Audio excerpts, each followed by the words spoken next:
we talk several important points, and I want you guys to know that. Okay, so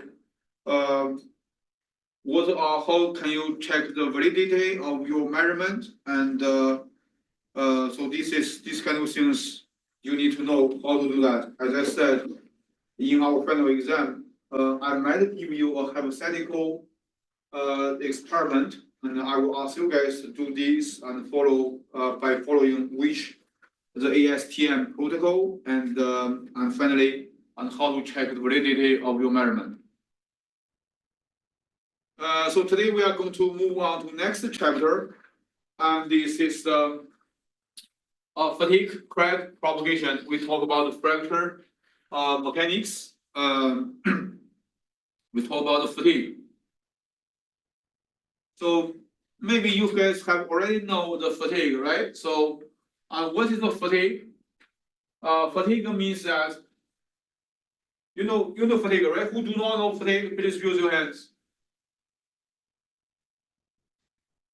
Fatigue, and for our human being, fatigue means that we are exhausted and we cannot do anything well if we do not take a break, or if we do not rest ourselves, either mentally or physically. So for this is the in engineering, and fatigue is for the specimens, for the products. It means that even though the loading condition, the stress, the load you apply is not very long. It's not very big, and however, and so this is a cyclic loading, and cyclic loading means that, and so this is a load is changing small, big, small, big, small, big, and or this is the positive, negative, positive, negative, positive, negative. If this is the case, the cyclic loading, we call the cyclic loading. If this is the case, and even though the load is relatively very small, and however, as the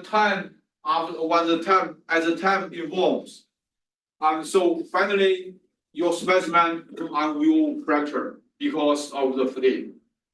So fatigue is very important, and why? Because fatigue is always happens suddenly. Okay, if you do not inspect your specimens, the products periodically, you will see some specimens or some products they fail catastrophically and also suddenly. Why this one is not easy to be noticed? Because, as I said, even though the load is very low, right? If we do not think about the fatigue, and we just assume that because our loading condition is very low, it will not fail. However, it's not the case.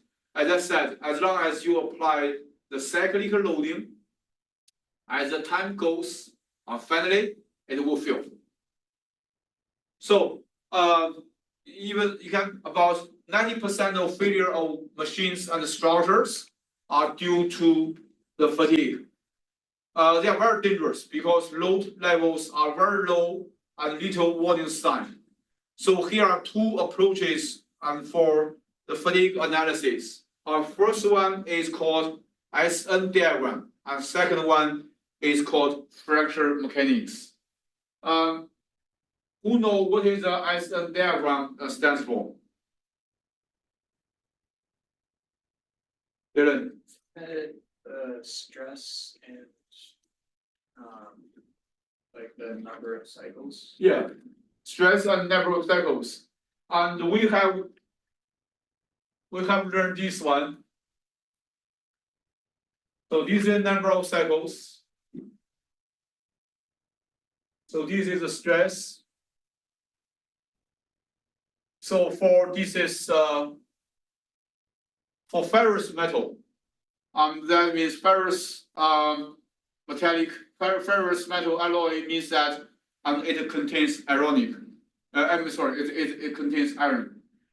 It contains iron, so we usually have this kind of this is a curve. This is a straight line. So this one is called endurance limit. and this is called SE, and this is called endurance limit. And so here, so this is SN diagram, right? SN diagram. If the load you apply is below this is SE, that means theoretically,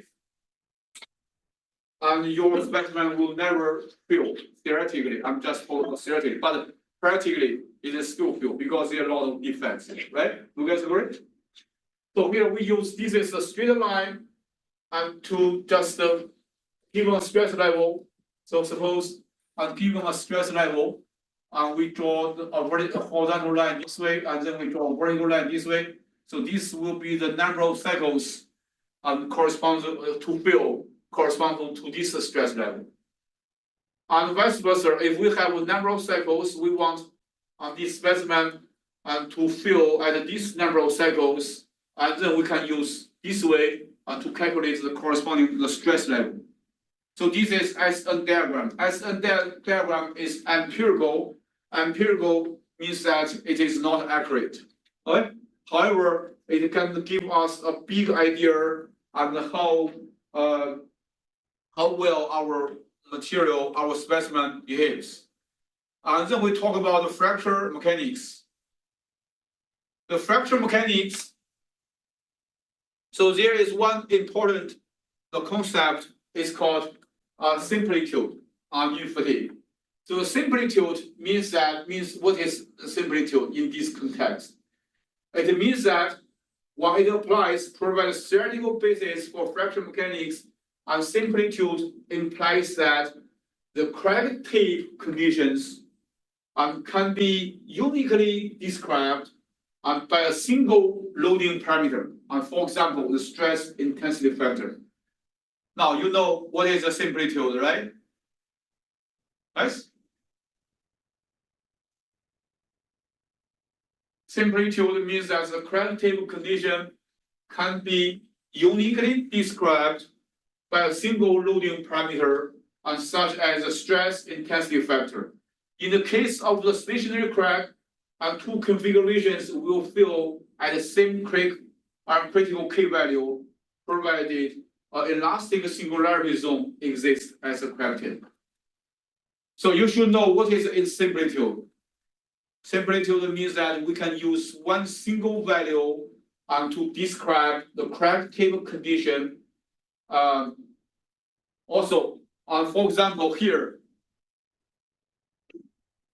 So crack tip conditions are uniquely determined by a single parameter.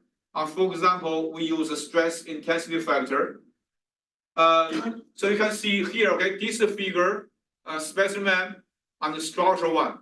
What is the difference between specimen and the structure, guys?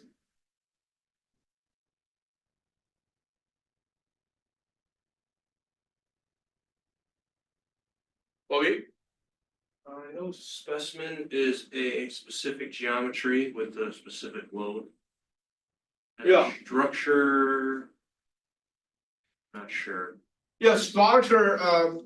The specimen is with a specific the dimensions. The structure is generally we just think for these theoretical things. Okay, for theoretical things, and we do not have the specific. This is the dimensions.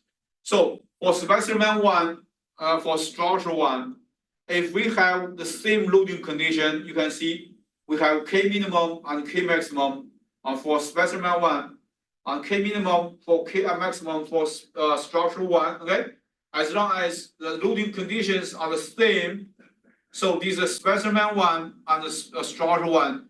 I'm in front of the crack tip. Look at me, guys. In front of the crack tip. And so these two case scenarios, they should give us the same thing, the same crack tip, the conditions. That means displacement, stress field, and also this is a stream field.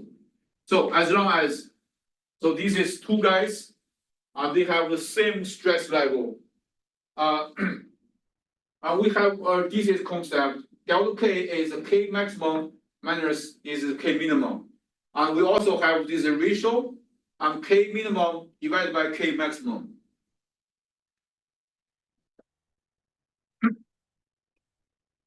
So, based on this is the structure or this is the specimen, and we know on how to calculate this K. And K is calculated using this equation Y sigma and pi A. You guys still remember this? I want you guys to follow me. So this is our last week. Right? I wanted this is the last week. And K is the dimensionless correction factor. It is dependent upon the geometry, right? For the through hole, for the central through hole, and we also use the lambda, or this is the Y, the same thing. Dimensionless correction factor. So for the central hole, the Y equals 1.0. And for the edge hole, for this, for the edge crack, and Y equals 1.12, right? And so here is K maximum and K minimum. So this is how to calculate this delta K. Then there is another equation, the dA dN. And A is the crack length, N is the number of cycles. The derivative of crack length A with respect to number of cycles, and we want to write this guy in terms of K maximum and K minimum, for both specimen and the structural one. So as I said, as long as the stress conditions are the same, supposedly, and these are for specimen and the structural one, and in front of the crack tip, the solution field should be the same. Solution field means the displacement field, the stress field, and the strain field. So you can see here, F1, K maximum, K minimum, and then we can just don't use this K maximum, K minimum. We use the range of the K and also the ratio, and so to differentiate this is the difference between these two guys. We denote this one as F1, this is F2 and F2. So dN, dN is a crack growth per cycle. So you can see the dN, okay? The dN can be written as dA F2 delta K R. So this is equation 10.1. So we just integrate on both sides, and we can calculate the number of cycles and this condition, the number of cycles to failure from A0 to AF. Questions so far? So if you have taken the machine design with me, and I think I taught you the fatigue, how to use the Paris law to solve the fatigue problem. Is that right? Yes. Okay. So if K maximum or K minimum varies during the cyclic loading, okay, if these two values they are varying, so the things will become more complicated. The crack growth in a given cycle may depend on the loading history as well as the current values of K minimum and K maximum. As a result, the derivative of A with respect to N, and we should include another parameter, is a mu. The mu here is to denote the history of this is loading. So which results from a prior plastic deformation. So this condition violates the similitude assumption. The similitude assumption is that we use one single parameter to characterize the crack tip, the field. But now we need to use the mu, that is violates the similitude assumption. Two figurations cyclically loaded at the same delta K and R will not exhibit the same crack growth unless both configurations are subject to the same history. Did that make sense to you guys? Did that make sense to you? Yes. If this mu is ended, that is, and we have another parameter that will determine the dA dN. That means that we cannot use a single parameter to describe the crack tip, the condition. So this is violates the similitude assumption. The similitude assumption may not be valid in certain instances of variable amplitude loading, particularly when there are occasional overloads and underloads during loading loading history. For simplicity, we use the similitude, okay? So fatigue crack growth analysis becomes considerably more complicated when prior loading condition is taken into account. Yeah, apparently, right? So it is not just dependent upon the current loading condition, but also is dependent upon the loading history. Definitely, everything is complicated. Consequently, such an analysis using the equation 10.1 are potentially subject to error in the case of variable amplitude loading. So be very, very careful. I still remember in the machine design, and we know that if we change these loading conditions, what should we do? We use accumulative damage, right? Accumulative damage rule. If you forget everything here, and I would suggest you just refresh your memory. And then excessive plasticity during fatigue can violate similitude also. And since K no longer characterizes the crack tip condition in such cases, some research have applied this is a J integral to a fatigue accompanied by large scale yielding, and they have assumed a growth law of the form, this one. And this one is very, very similar to the previous one when we use the K. But now we use delta J, right? Because delta J is okay for large scale yielding. So when delta J is a contour integral and for cyclic loading, analogous to the J integral. Okay, so it's a J integral. This one is also a range. You understand, guys? That J is for this loading condition, but this J delta J is a range of the J value because the loading conditions are changing and because it's a cyclic loading. The J integral for monotonic loading, this equation is valid in the case of constant amplitude fatigue in small scale yielding because of the relationship between J and K and linear conditions. The validity of the equation 10.4 in the presence of significant plasticity is less clear, okay? So if you are interested, you can do this research. And however, empirical fatigue crack growth equations is however. And then we talk about empirical fatigue crack growth equation.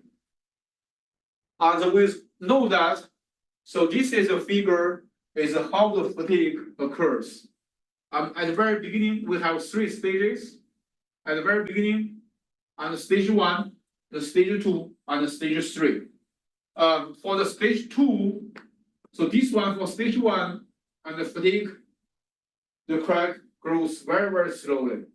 But here, from here to here, if we use logarithmic, the scale logarithmic, so this is very, very close to a linear line. Out, so this fatigue enters the third regime, and it goes very, very fast. So, for the region 2, okay, for the region 2, and we use the Paris law. And Paris law is very, very famous. And Paul Paris, and he invented. So this is the equation at the age of 20, 21, 22, in 1960. So we are very, very familiar with this one, right? So the C and M, and they are material parameters. And so different materials, and you have different C value and M value, and the delta K is a range of the stress intensity factor. So this is the first equation, and we know this one equation, And second equation is proposed by Professor Foreman. And so this is very, very similar to the Paris law. You can see, you can compare with compare these 2 laws. Delta K, M prime, C prime, and we have 1 minus R, KC, and delta K. The Kc is a critical stress intensity factor.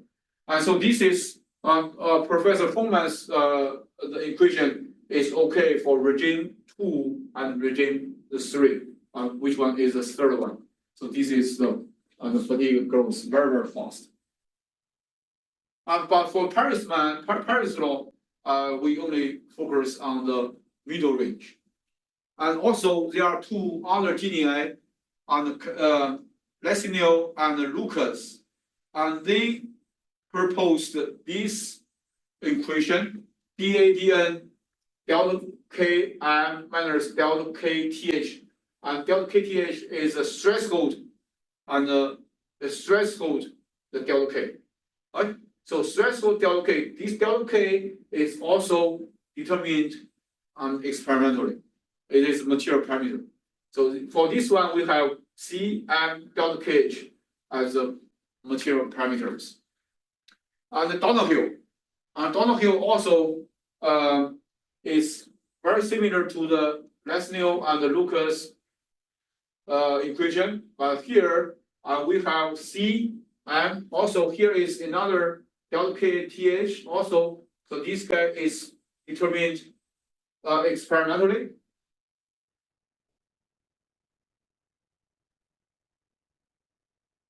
So the most common expression to describe crack growth in all three regions. So Fongman and Metu. So these two genii, and they proposed one empirical equation that is valid for three different regimes, different regions. And you can use this equation for everything. You can see this equation delta K is a stress intensity factor range, M C material parameters, K delta KTH material parameters, and K maximum the stress. This is maximum stress intensity factor. Kc is a critical stress intensity factor. And P and Q are material parameters also. And then, so Doling and this Bagley applied the J integral onto fatigue crack growth and the large scale yielding condition, and where K is no longer valid. And they proposed this one. So this one is very, very similar, analogous. This is analogous to Dr. Paris law, right? Do you guys agree? But here they use delta G, the range of the J integral instead of stress intensity factor. Any questions so far? Questions? You can see we have learned so many equations, and I will not ask you guys to memorize these equations, but you should know if there is a need, you can come here and to get these equations to solve the problems you have. Any questions, guys? No question? No question. And then we move on to next. Next one.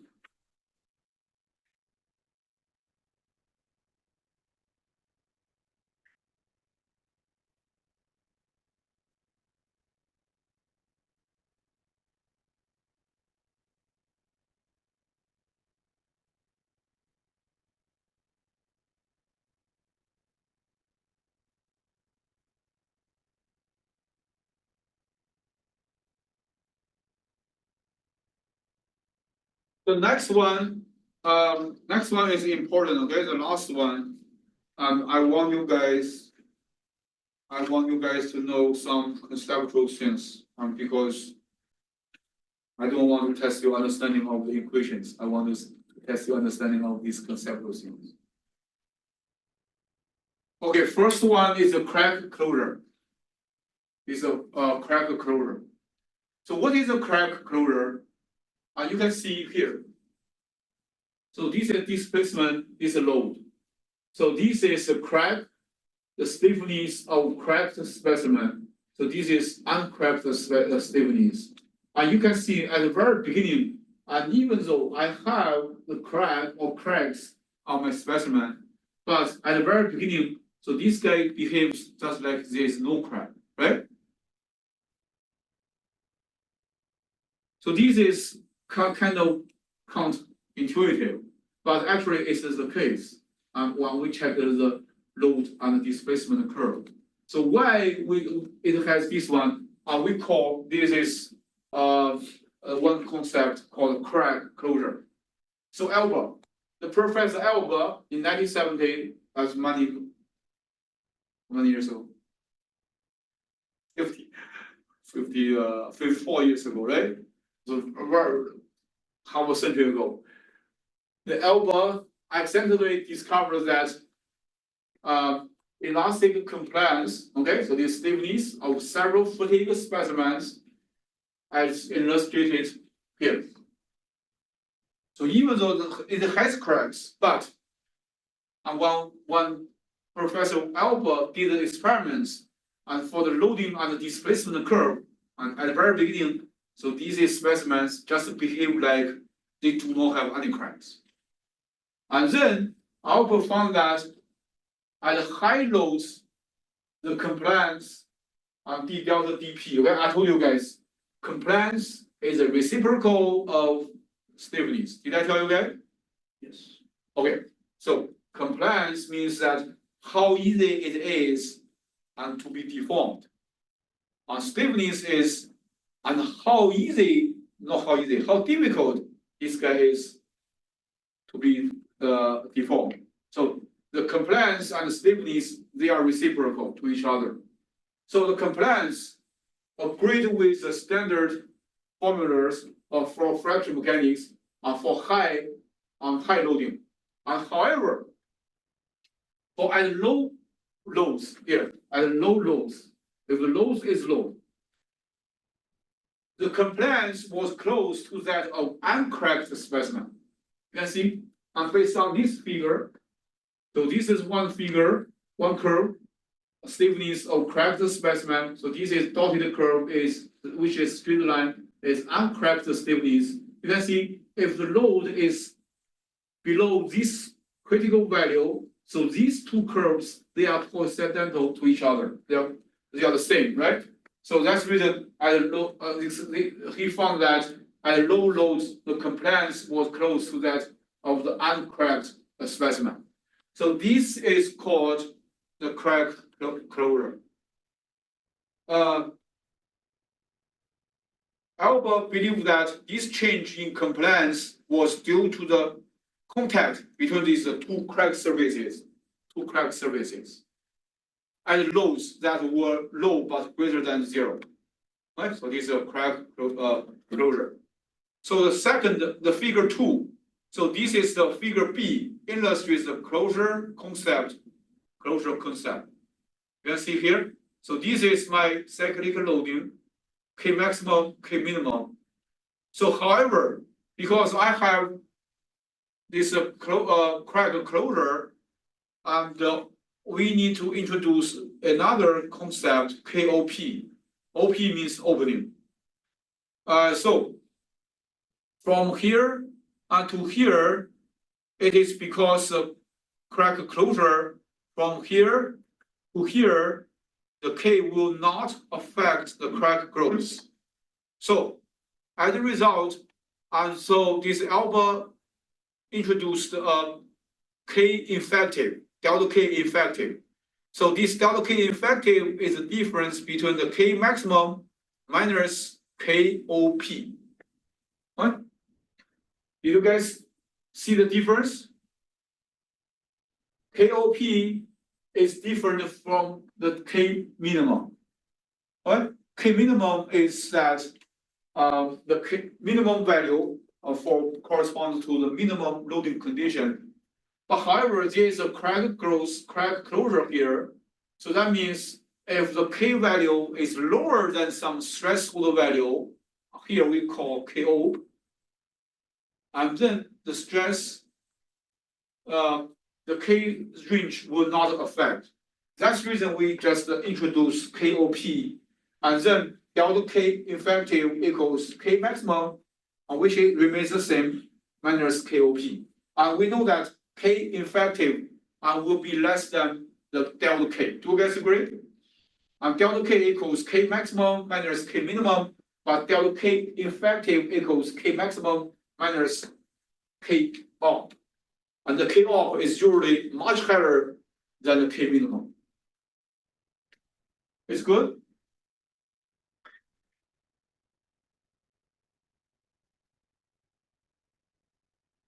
So then, effective stress intensity ratio, delta K effective divided by delta K, and so we have this value. And also a modified Paris-Erdogan is in fact equation. So this equals dA dN C delta K effective. And we will not use delta K anymore here. And we use delta K effective. C and M values, they are material parameters. They are different from equation 10.5 in previous equations. And also equation 10.13, if closure occurs in region 3 and such that the K E effective is less than delta K.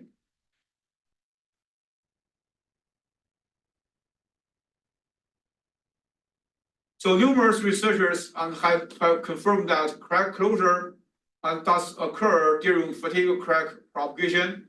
So this is Thresh and Ritchie. So these two genii, and they identified 5 mechanisms for fatigue crack closure, as shown in figure 10.14. I'm going to test your understanding, okay? How many mechanisms we have for the fatigue crack closures? So here, 10.4. So first one is because the plasticity induced the closure. Is it because of the plasticity? And second one is because of this is roughness, right? The roughness. Why that happens? Because even though we have this is a model 1 is a crack opening, but sometimes this is, if we take a look at this is a crack microscopically, and we might have, this is a model 2, we have model 2, the fracture. For model 2, it's a sliding, so this roughness plays an important role. So this is the second, the mechanism. The third mechanism is oxide-induced closure. So we have oxidation occurs here, and so this is oxidized here, and then they introduce this is the closure, crack closure. So next one is a fluid, for some viscous fluid, for some reason there is some viscous fluid enters this crack, and so then we also still have crack closure, this phenomenon. So lastly, we have this is the transformation induced crack. We have martensite, this phase transformation. They introduced the fracture, this fracture closure. So I want you guys to know what are these 5 crack closure mechanisms are. You need to, whenever you see the problem, you need to come. You should be able to come here and to get this answer. Questions so far?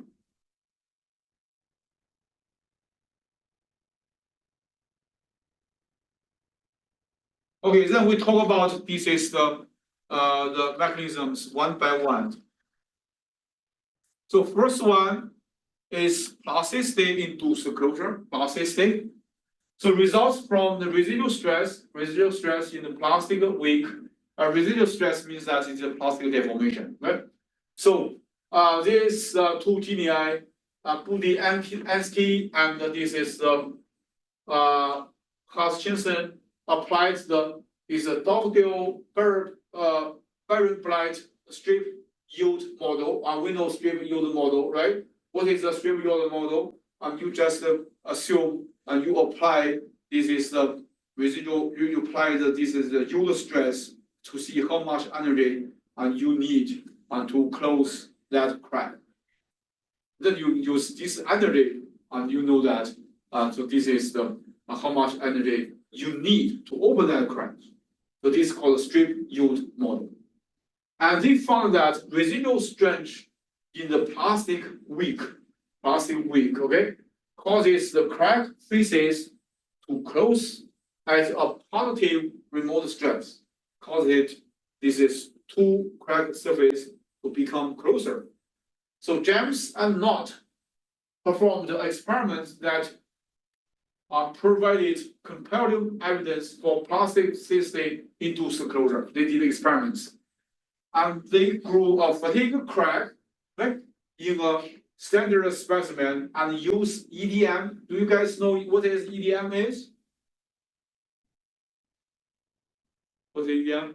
It's a type of manufacturing process like electro Discharge discharge machining. machine, yeah. Yeah, electro discharge machining. If you took the manufacturing processes with me, and as the very last several sessions, I talked, this is new manufacturing processes.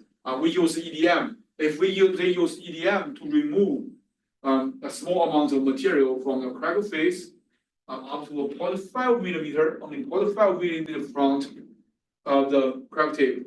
Then they retested the sample and found that the crack growth rate increased by an order of magnitude compared to the prior measurement. That means, so what they have done next made a lot of sense. So they concluded that the removal of compressive residual stress in the plastic wick accelerated the crack growth rate. And they also concluded that the plastic wick behind the crack was causing closure and reduce the crack growth rate. Questions?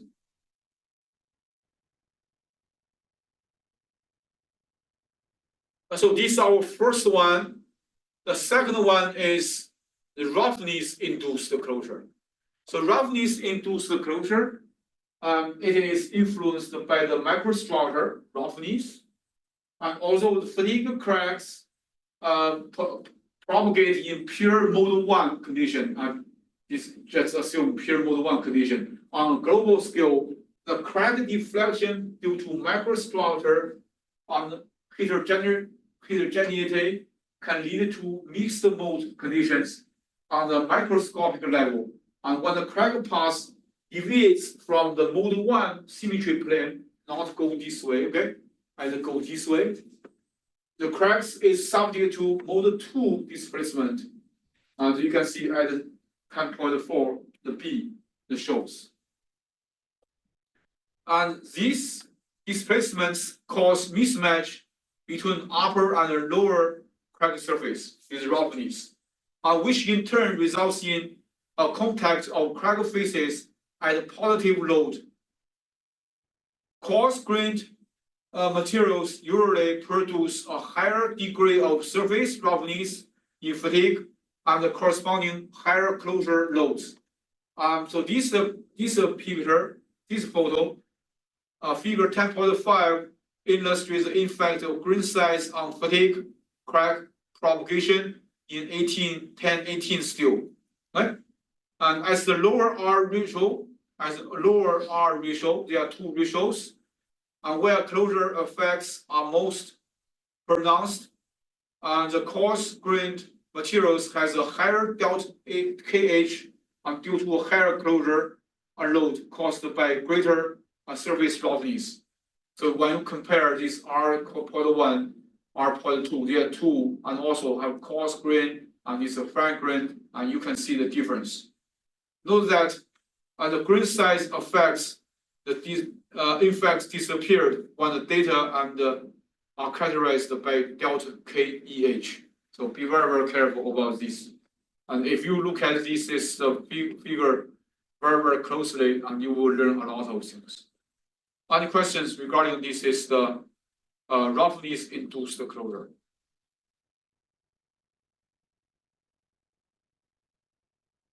No question? And then we talk about oxide induced closure. Oxide, okay, oxide means that for some reason, so some alloy elements in the material, and they just have the chemical reaction with the oxygen in the atmosphere, and they just have oxide, right? It's usually associated with an aggressive environment, and oxide debris, right, or debris, or other the corrosion products become wedged between crack faces. You know wedged, right? You something between the two, between the crack, the wedge.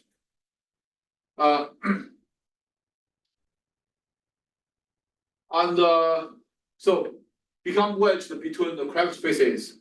And crack closure can also be induced by a viscous field, some viscous field go inside. And as illustrated in the table 4D, the fluid acts as a wedge between crack face also, like the oxide mechanism.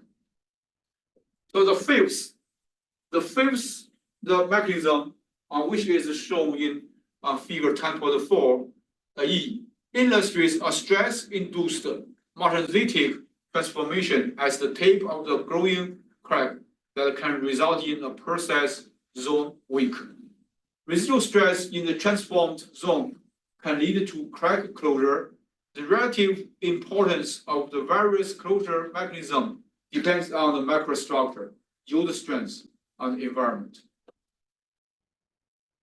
So in principle, it should be possible to distinguish between plasticity-induced closure and wedging.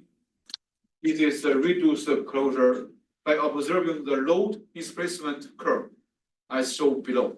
So we just wedging mechanism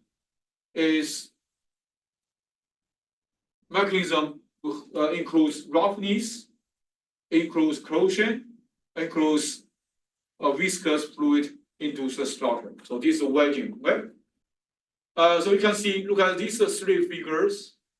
So CMOD, I do not know why they use CMOD because we use the CTOD a lot. CTOD actually is you use CMOD is okay. Maybe they measure this is opening displacement at a different location, but they just use the same, very similar. Okay, but they might say CMOD might be different from the CTOD in magnitude, but they are talking about the same thing. So for these three figures, so because the crack is actually closing as a result of the plasticity mechanism, and the load CMOD curve should pass through the origin. Right? So it's at the very beginning. This pass through the origin. So this is the plasticity induced closure. And in case of wedging mechanism, there will be a residual displacement at zero load. Residual displacement at zero load. Here. But the load CMOD curve at high loads should be extrapolated to the origin. You can see and should be extrapolated to the origin. So this is a plasticity induced. So this is a crack wedging induced. A third one is a mixed behavior. For the mixed behavior, if you extrapolate, and so this is a straight line. So this straight line will not intersect with this x-axis as origin. You understand, guys?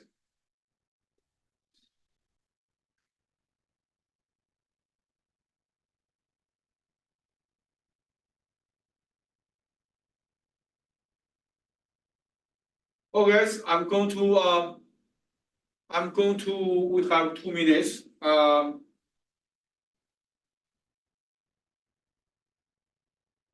So let's move on. Okay? Let's see if we can, if we finish this one. So this is Wednesday. I can give you an example to illustrate how to use Paris law to solve cyclic loading fatigue problem. And then we can finish everything. So next section is effects of loading variables on closure. So Albert, this is Albert again. Albert measured the closure stress intensity in this aluminum at various load level and R ratios, and he got this value. Is U here in this context, and U is just a ratio. I want you guys to know, okay? And U here is a ratio, and U equals 0.5 plus 0.4 multiplied by R. R is the stress intensity ratio, K minimum, K maximum. Dylan, you have a question? No, I'm just stretching. Okay. So Hudak and Davidson measured the closure stress intensity on another alloy. And they use this equation. U equals 1 minus K naught, K maximum. And K naught is a material parameter constant, and delta K is a stress intensity factor range. I'm going to stop here now. So this is Wednesday. I hope everyone to come here. Okay, I'm going to give you one example. So this is Friday.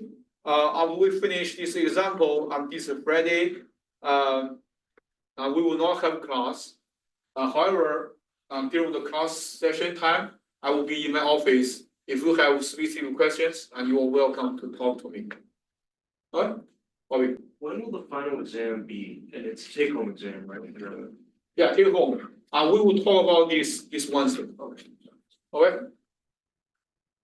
So also, as I said, so we will apply the review policy.